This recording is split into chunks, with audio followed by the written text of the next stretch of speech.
आखिर कैसे एक फोन कॉल से भ्रष्ट अधिकारी कर्मचारी की शामत आ जाती है, यही डिकोड करने के लिए फर्स्ट इंडिया ने एसीबी की डीजी स्मिता श्रीवास्तव से पूरी प्रक्रिया को जाना और फिर एसीबी मुख्यालय के उस कमरे तक पहुंचे जहां 1064 नंबर का कॉल सेंटर चलता है।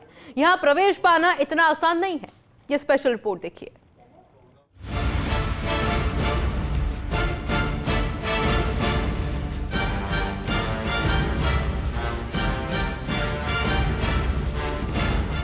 एक 064 वो नंबर है जिससे राजस्थान में हर भ्रष्टाचारी खौफ खाता है।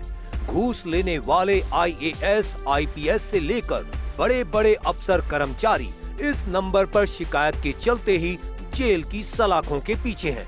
इस साल एसीबी 15 अक्टूबर तक हेल्पलाइन के जरिए 101 ट्रैप कर चुकी है।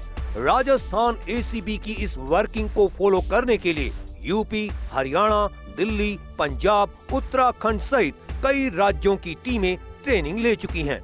यहाँ तक कि मुख्यमंत्री भी कामकाज में कोई दखल नहीं देते हैं। डीजी स्मिता श्रीवास्तव से स्पेशल परमिशन के बाद हमें अंदर जाने दिया गया और फर्स्ट इंडिया टीम उस कमरे तक पहुंची जहां प्रवेश पाना आसान नहीं है।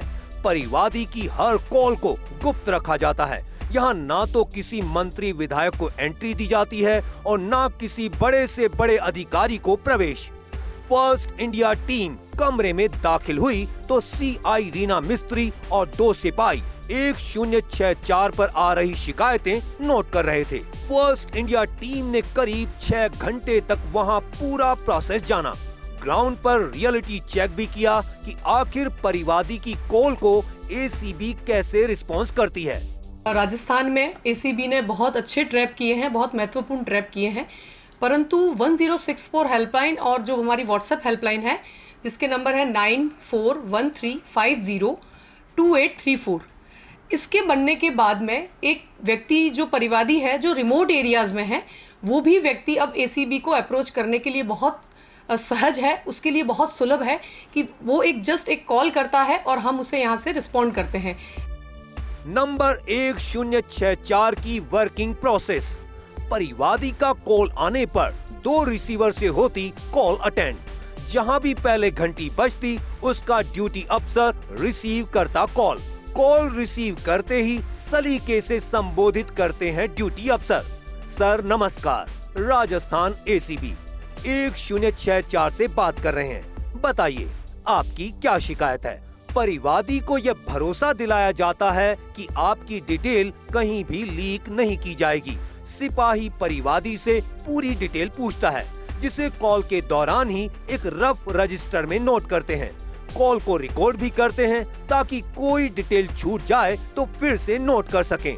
बाद में शिकायत को सरकारी रिकॉर्ड वाले रजिस्टर पर डिटेल के साथ रजिस्टर करते हैं। इस शिकायत को सीआई रीना मिस्त्री मॉनिटर करती हैं।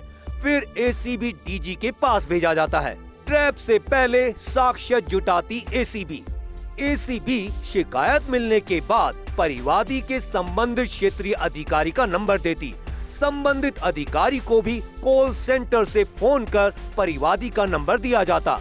उधर मामले का सत्यापन करने के लिए एसीबी सबूत इकट्ठे करती। ट्रैप सक्सेस होने के बाद रजिस्टर में दर्ज शिकायत को गुलाबी रंग से हाईलाइट किया जाता। प्रदेश में लगातार एसीबी बैक टू बैक कार्रवाइयाँ करती जा रही हैं। जिस तरह से मुख्यमंत्री भजनलाल शर्मा का मैंडेट है कि राजस्थान को भ्रष्टाचार मुक्त बनाना है, उसी क्रम में एसीबी की टीम लगातार कार्रवाई कर रही है। और आज हम 1064 जो हेल्पलाइन नंबर है जो एसीबी एडीजी स्मिता श्रीवास्तव के निर्देश पर यहाँ पर बनाया गया है, हम उसके अंदर मौजूद हैं। मैं आपको तस्वीरें दिखाना चाहूँगा यहाँ की। यहाँ पर 24x7 10 लोगों की टीम रहती है, वो यहाँ पर शिफ्ट के अंदर काम करती है। और वहाँ की इंचार्ज सीआई हैं रीना मिस्त्री, वो लगातार बैक टू बैक कार्रवाइयों को अंजाम देती है। हम बात भी करने की कोशिश करेंगे। मैम, किस तरह की परेशानियों का सामना करना पड़ता है 1064 हेल्पलाइन में? परेशानी तो नहीं है, ये हमारा दायित्व है, हमारा कर्तव्य है, हमारा काम है, परंतु मेरी टीम बहुत अच्छा काम कर रही है और एडीजी मैम के निर्देशन में, उनके मार्गदर्शन में हमारी टीम ने इस वर्ष 101 कार्रवाइयाँ की है और हमें गौरव है कि हम इस विभाग में कुछ अच्छा अपना योगदान दे पा रहे हैं। और जो जनता है उनकी जो हमारी सरकार की एक नीति है भ्रष्टाचार के विरुद्ध जीरो टॉलरेंस की नीति, उसके तहत हम अच्छा काम कर पा रहे हैं, इसका हमें बहुत ही गर्व है। दरअसल एसीबी हेडक्वार्टर में ही 1064 का कॉल सेंटर बनाया गया है।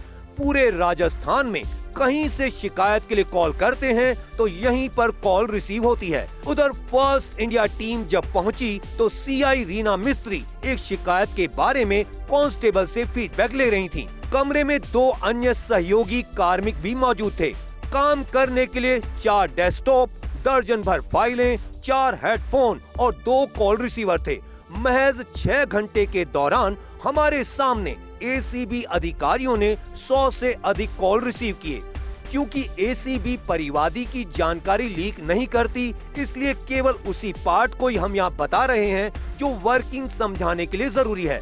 एसीबी 1064 इंचार्ज सीआई रीना मिस्त्री के मुताबिक 1064 पर रोजाना करीब 200 से 250 कॉल आती हैं और एक माह में 16,000 से 17,000 कॉल आती हैं। कोई चूक ना हो इसलिए 30 दिन का रिकॉर्डिंग बैकअप भी रखा जाता है।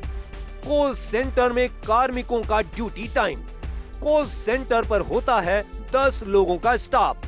3 शिफ्ट में एसीबी कार्मिक करते हैं काम। सुबह 8 बजे से दोपहर 2 बजे तक, इसके बाद दोपहर 2 बजे से शाम 8 बजे तक, तीसरी शिफ्ट रात को 8 से सुबह 8 बजे तक। एसीबी 1064 इंचार्ज सीआई रीना मिस्त्री ने फर्स्ट इंडिया को बातचीत में बताया कि कई जिलों और कस्बों में सालों से कोई ट्रैप नहीं हुआ था, लेकिन 1064 टोल फ्री नंबर आने से पिछले 1.5 साल में ऐसे जिलों में भी ट्रैप होने लगे हैं। भरतपुर, श्रीगंगानगर, मकराना, कामा, सीकर, करौली सहित कई जिलों में पहले ट्रैप की कार्रवाई नहीं होती थी। अब लोग जागरूक हुए हैं, सीधे ही जयपुर हेडक्वार्टर में कॉल कर सूचना देते हैं। परिवादी के मन में ट्रैप के बाद डर रहता है, इसलिए ट्रैप की कार्रवाई भी दूसरे जिले की टीम को दी जाती है, जिससे परिवादी को एसीबी पर पूरा भरोसा रहे। पिछले 6 घंटे से हम यहाँ पर मौजूद हैं और हमने अब तक 100 से 150 कॉल यहाँ पर जो परिवादी हैं उनके फ़ोन कॉल आए हैं। उन्होंने अपनी समस्या बताई और उसका तुरंत 5 से 10 मिनट में एसीबी की टीम त्वरित एक्शन ले रही है। कैमरा पर्सन नरेंद्र के साथ Naveen Sharma, first India news, Jaipur.